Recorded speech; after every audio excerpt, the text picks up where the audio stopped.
देखिए Fresnel by prism, तो ये अलग से कोर्स में नहीं लिखा हुआ है, मेंस या एडवांस में कभी क्वेश्चन आया भी नहीं, बट एससीवी ने दे रखा है, तो डेफिनेटली कभी ना कहीं दिख सकता है। ठीक है, फ्रेजनल बाई प्रिज्म, तो आपका ये कोई इस तरह का बाई प्रिज्म है। ठीक है ना, एक मान लो दो प्रिज्म थे 90 डिग्री वाले, एक तरह से आप उनको कंबाइन कर, सेम मटेरियल। ठीक है, तो ये आपका यहाँ पर एक सोर्स है। ठीक है, और ये डिस्टेंस ए दे रखी है, ये डिस्टेंस बी दे रखी है, तो स्क्रीन और इस सोर्स के बीच की डिस्टेंस कितनी हो गई, ए प्लस बी हो गई। ठीक है, तो यहाँ पर आप एक चीज और सीखते हो कि इमेज, प्रिज्म से इमेज कैसे बने। प्रिज्म से इमेज की कभी बात नहीं करी अपन ने, सिर्फ डेविएशन की बात करी। ठीक है, प्रिज्म से इमेज कैसे बनती है, तो थिन प्रिज्म के बारे में, सब थिन प्रिज्म के लिए है। ठीक है ना, थिन प्रिज्म में मैंने आपको ये भी बता रखा है कि डेविएशन किस कहीं से भी लो वो सेम आता है। ठीक है ना, डेविएशन कहीं से भी लो हमेशा कितना आता है, μ-1 × a आता है। ठीक है ना, डेविएशन का एक्सप्रेशन इंसिडेंट एंगल और सबका इंडिपेंडेंट मान लिया गया अपने थिन प्रिज्म अप्रोक्सीमेशन में, तो ये थिन प्रिज्म ही है। ठीक है, तो मैं यहाँ से अगर एक रेस बनाऊं कितनी इस तरह से, तो वो क्या आएगी, इस तरह डेविएट हो जाएगी ये वाली। ठीक है ना, कोई दूसरी बनाऊंगा वो भी वैसी डेविएट होगी, तो पीछे सब एक जगह पर मिलेंगे।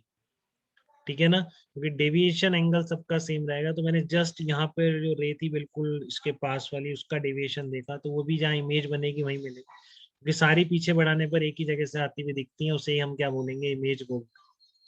ठीक है, तो यहाँ पर अगर जो इस तरह से जा रही थी जस्ट ऊपर, वो डेविएशन होगी, तो इस लाइन से मतलब कितने एंगल पर होगी लाइन, ये जो लाइन है बेटा इसके बिल्कुल क्लोज वाली रे देख रहा हूँ।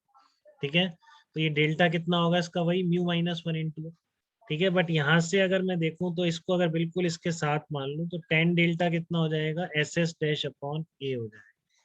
ठीक है, टेन डेल्टा की वैल्यू कितनी आ रही है, SS देखो यहाँ बनाया मैंने, एकदम बिल्कुल इससे अड़ती हुई रे जो डेविएट होगी वो भी वहीं से आती हुई दिखेगी।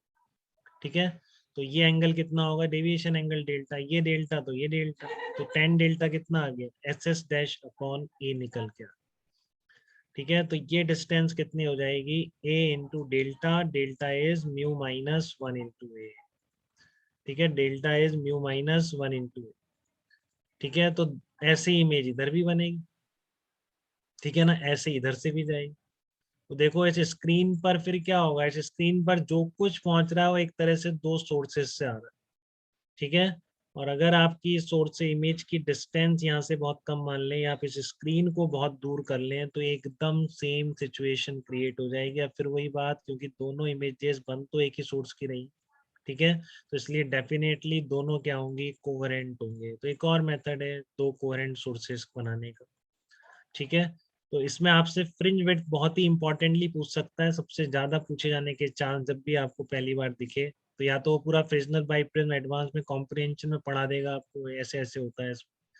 ठीक है, फिर आपसे फ्रिंज विड्थ पूछ लेगा, तो आपको ये समझ अब आनी चाहिए कि दोनों SS1 S2 के बीच की डिस्टेंस D, और ये स्क्रीन A प्लस बी को कैपिटल D बोल दूं, तो ये बिल्कुल वही चीज हो गई। अब सब कुछ बीच का हटा दो, सारी चीज वही है, दो सोर्सेज रखे हुए हैं, capital D A small D, यहाँ से थीटा एंगल लोगे बहुत स्मॉल होगा, किसी भी थीटा पर पार्ट डिफरेंस कितना होगा, D sin थीटा, सारी चीजें वैसी होगी।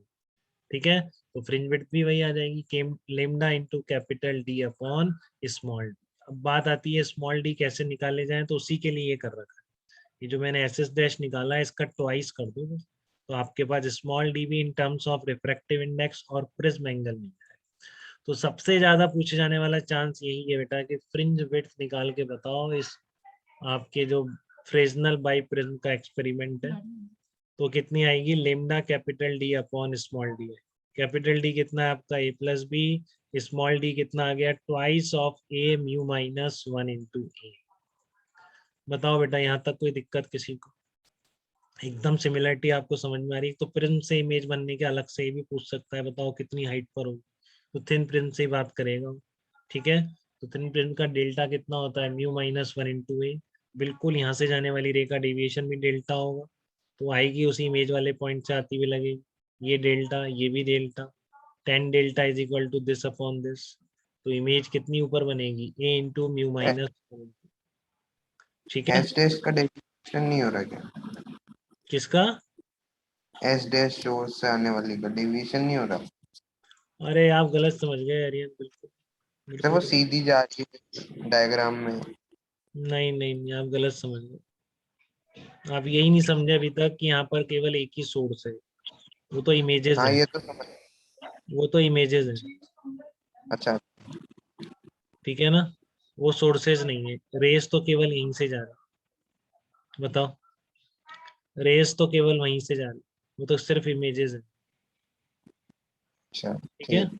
सोर्स केवल ऐसी है, S1 S2 आर इमेजेस, इनकी डिस्टेंसेस बीच की आपने लिख दी, twice of A mu minus one into A, बहुत इंपॉर्टेंट है। पैकेज में भी छोटे छोटे क्वेश्चन इसी से सॉल्व होंगे आपके, तो वहां तक मत जाना कि प्रिंट से इमेज कैसे बनेगी, वो बता दिया मैंने। फ्रिंज विड्थ आपका वही रहेगा, lambda capital D upon small D. तो डी की वैल्यू क्या है, ध्यान से, ये जो प्रिज्म है इससे distance plus this distance, that is capital D. And small D आपने निकाल लिया 2a म्यू। याद नहीं करना है, याद नहीं करना है, निकालने में कोई बुराई नहीं है, आप 2 मिनट निकाल के देख लें, इसको याद नहीं होता है। ठीक है ना। आप तुरंत निकाल के देख सकते हैं, ten delta equal to this upon this, A into ten delta, delta small ही है, बस तुरंत दिख जाए। ठीक है, याद नहीं करना है बेटा, समझदारी से एक बार 2-3 बार कर लेना है इसको, याद करी चीजें भूल जाती हैं।